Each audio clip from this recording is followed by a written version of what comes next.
On the 21st of September, we came together to rename and reimagine the Kaizen program.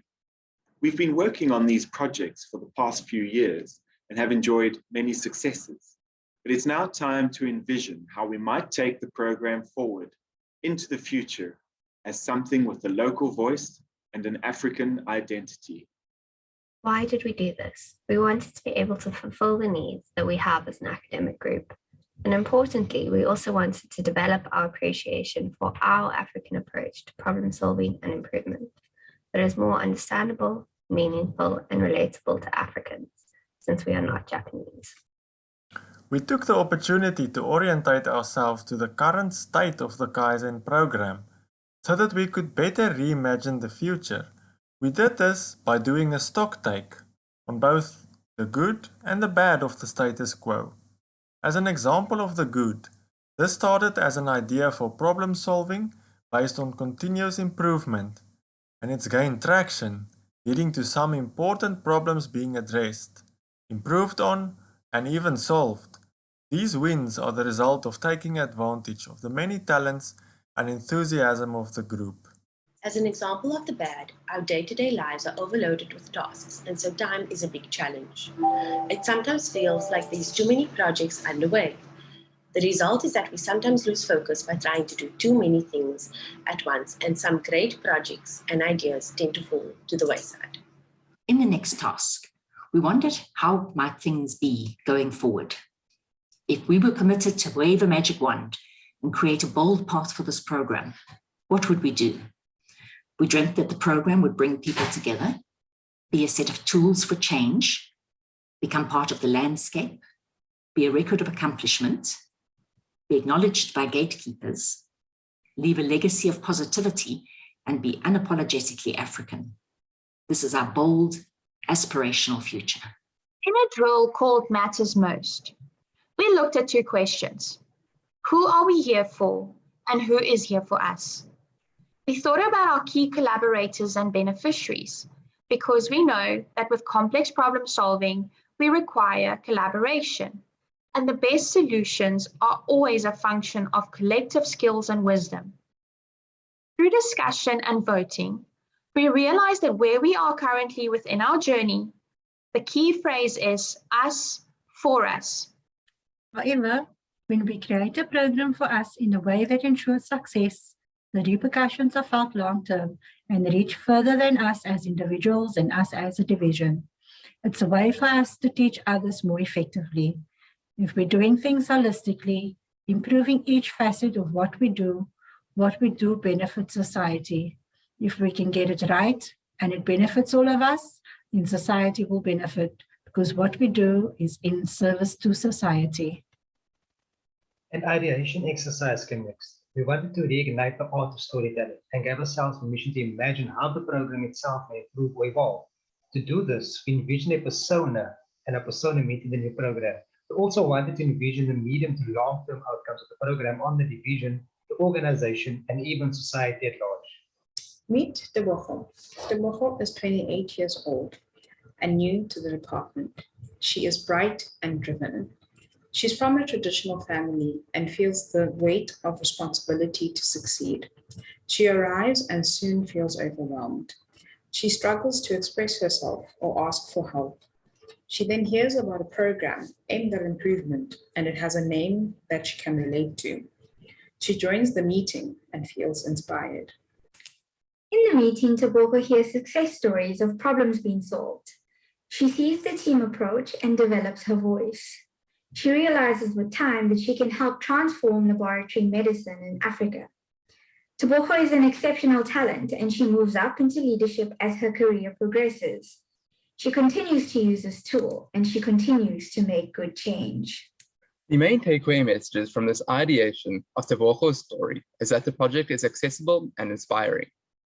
Reimagining Kaizen with our African flavor and a new name makes the project more inviting. Team members feel that they can be part of a positive change, and improving the status quo becomes achievable. So the second group created the character Rajesh and his story. The thread throughout Rajesh's story was the use of technology platforms to connect with a broader community, build bridges between staff at all levels within the division, connect with new audiences, including possible funders, and disseminate correct and useful information relating to ChemPath for better patient outcomes. So the next task was a name storming process. Kaizen is a Japanese word and a Japanese philosophy. And although we love and respect it, we needed to reimagine it in our context. So through a number of very interesting exercises, we as a team collectively brainstormed and came up with the name Shangi Nala.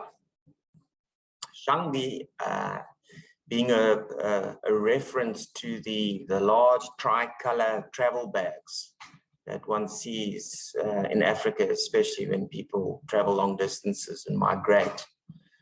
And in this context, we see it as a container of knowledge, experience, diversity, but also movement, travel from one place to another, because our entire team consists of people from all over. Inala is a Zulu word that means abundance. But also very interestingly, it is one of the words used to describe a very specific coat pattern in one of the Nguni cattle.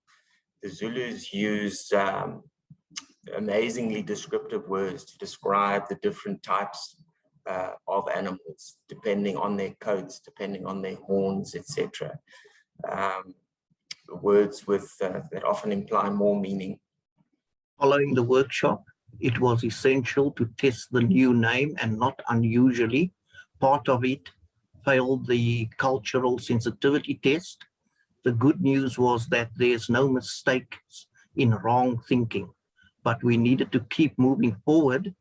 We used the energy of this first offering to bounce off new ideas and came up with a new list. This list included words like Indlela, which is isiXhosa for journey, Hambani, from the African proverb meaning to go and do not stop, Tutuko, isiZulu for development, Kaizen, a folk hero of the Iqamu First People of South Africa, and Kapunal, which is a combination of Inala and Nguni cow symbolizing abundance. Kapulan is also a type of sirong used to carry a baby. From Kaizen to Siyaphambili, the group voted, and in the end, Siyaphambili emerged as a top contender for the inclusion into the reimagined Kaizen program. Siyaphambili in isiXhosa means we are moving on, and in isiZulu, we are moving forward. So what is the plan going forward, and what are the next steps? We are very excited and fond of Siyaphambili in name and concept. However, the final new name may or may not be Siyaphambili. Before finally settling on a new name, we plan to do the following. We need to review the entire process and deliberate as a collective. We will then prototype the new name. We will conduct desk-based research to test the prototype and also perform real-world testing with some key stakeholders, such as the people that matter the most to the Kaizen program. We will repeat as necessary based on feedback. Then we will begin the process of bringing the reimagined name to life. To summarize, we want to pay respect to Kaizen, but also highlight our rich South African approach to problem solving. In reimagining Kaizen, Siyaphambili emerged as the top contender concept and name. Our current focus is us for us, and we want to build a legacy of continuous improvement that will be impactful and good. In conclusion, we were delighted that we dedicated time to build something together that we can be proud of. There is great power in names. As we co-created our vision for the future and found our way through the messiness of renaming, we were also manifesting a new destiny for our program.